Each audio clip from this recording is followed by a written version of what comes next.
사랑합니다. 오늘도 참 여전히 추운 날인데 이 새벽에 기도하기 위해서 장소, 자리를 구별해서 나오신 여러분들 축복합니다. 우리 주님께서 더 크게 응답하시고 또 그 기도를 들으실 줄 믿습니다. 아멘. 오늘은 성전에 올라가는 노래 15수의 시 중에 10번째 시입니다. 성전에 올라가는 노래라고 한다고 해서 모든 것이 바벨론 포로 귀환할 때 불렸던 노래라고 말하기는 어렵습니다. 그런 바탕을 가지고 쓰여진 시도 있고 그렇지 않은 시도 있는데 오늘 이 시는 참 많이 애매합니다. 그러나 두 가지 면을 다 볼 수 있다고 생각합니다. 실제로 바벨론 포로로 끌려갔다가 돌아오는 백성들의 노래일 수도 있고, 믿음을 지키려고 노력하지만 영적인 바벨론의 포로, 그 어려운 시간들을 보내던 백성들의 시라고 고백할 수도 있고, 이 두 가지를 다 한번 생각해 볼 수 있겠다 생각합니다. 어떤 사람이 이스라엘 시인에게 요청합니다. 이스라엘은 이제 말하라. 여태 말하지 못하던 게 있었는데 이스라엘은 이제 말하라. 그들이 내가 어릴 때부터 여러 번 나를 괴롭혔도다. 굳이 이게 말할 이유가 있을까요? 그러나 이스라엘 입장에서는 어릴 때부터 여러 번 괴롭힘 당한 건 구체적인 사실입니다. 그 고통은 매우 심했습니다. 어릴 때부터 여러 번이니까 시작할 때부터, 이것이 이스라엘 역사의 시작이라고 하면 이집트, 애굽 땅부터 이야기할 수 있을 겁니다. 애굽에 원래 노예로 끌려갔던 게 아닌데 이스라엘 백성들은 갑자기 요셉을 알지 못하던 왕이 일어나면서 그들은 노예로 전락했죠. 그때부터 시작돼서 광야로 나온 이후에, 그리고 가나안에 정착할 때는 또 얼마나 많은 적들이 괴롭혔는지 모릅니다. 가나안에 잘 정착했다 싶었더니 아시리아가 일어납니다. 바빌로니아가 일어납니다. 페르시아가 일어납니다. 정말 그들은 강대국들에 의해 참 많이 괴로움을 당했는데 어릴 때부터 여러 번입니다. 그런데 시인이 꼭 말하도록 요청받은 건 어릴 때부터 여러 번 괴롭힘을 당한 것 말고 하나 더 있어요. 어릴 때부터 괴롭힘을 당했지만은 그 괴롭힘이 끊어졌다는 겁니다. 더 이상 그 괴롭힘은 진행되지 않는다는 사실에 대해 말하도록 요청받는 거예요. 맞습니다. 때로 한 나라든 한 인생이든 여러 번 괴롭힘을 당했지만 그 괴롭힘이 사라지는 날도 올 겁니다. 여호와께서, 위대하신 왕께서는 반드시 그 괴로움을 끊어내시고 하나님의 뜻을 이루실 줄 믿습니다. 왜 그렇습니까? 여호와께서는 의로우사 그들의 줄을 끊으셨도다. 여호와께서 그 백성을 너무 사랑하세요. 이게 바벨론의 이야기라면 바벨론의 포로로 끌려갔다가 돌아올 수 있도록 하나님은 반드시 하시죠. 사실 이 엄청난 대제국들도 하나님의 섭리 가운데, 하나님의 예고하심 아래에서 강해지기도 하고 망하기도 합니다.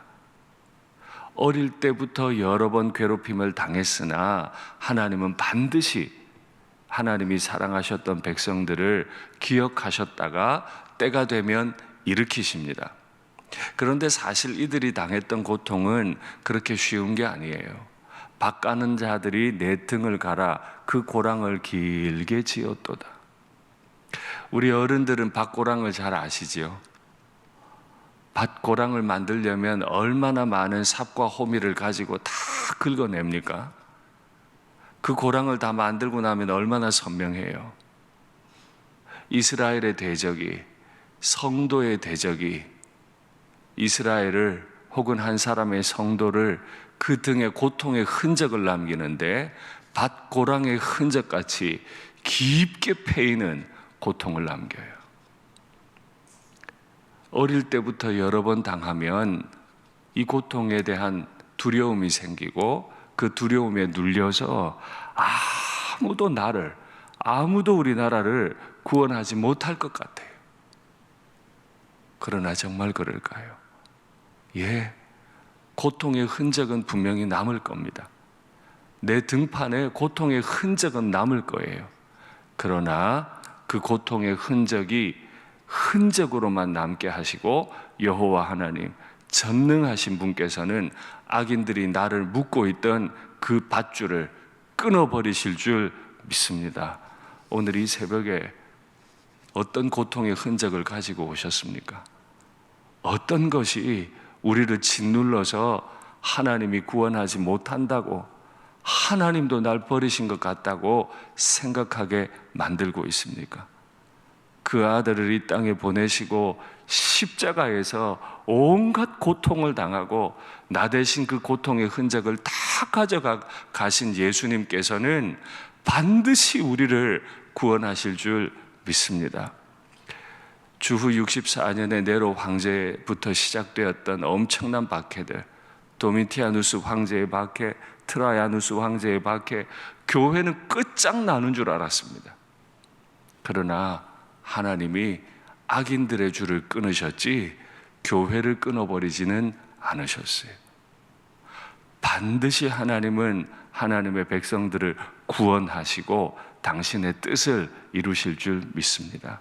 우리 삶에 밧고랑이 길게 지어지는 것 같은 구체적인 고통이 있더라도 밧줄을 끊어버리시는 하나님의 은혜, 그 간증이 실감나게 있게 될 줄 믿습니다. 하나님이 그렇게 섭리하시니까 이제 대적들을 바라볼 때 다르게 바라볼 수 있어요. 그들이 기세가 좋은 들풀같이 자라는 줄 알았는데 이스라엘의 눈에, 기도하는 사람들의 눈에 더 이상 그들은 들풀이 아니에요. 지붕 위에 핀 풀과 같아서 그건 자라지도 못하고 말라버린다. 예, 저 들풀같이 오르는 대적들이 자라고 나면 또 나를 얼마나 어렵게 할까? 인생의 저 문제가 다시 날 찾아온다면 난 얼마나 어려워질까 싶으나 그건 들풀이 아니에요. 지붕 위의 풀이라 해가 뜨고 뜨거운 바람이 한 번만 불면 다 말라버려요. 베는 자가 손에 잡고 벨 가치도 없어.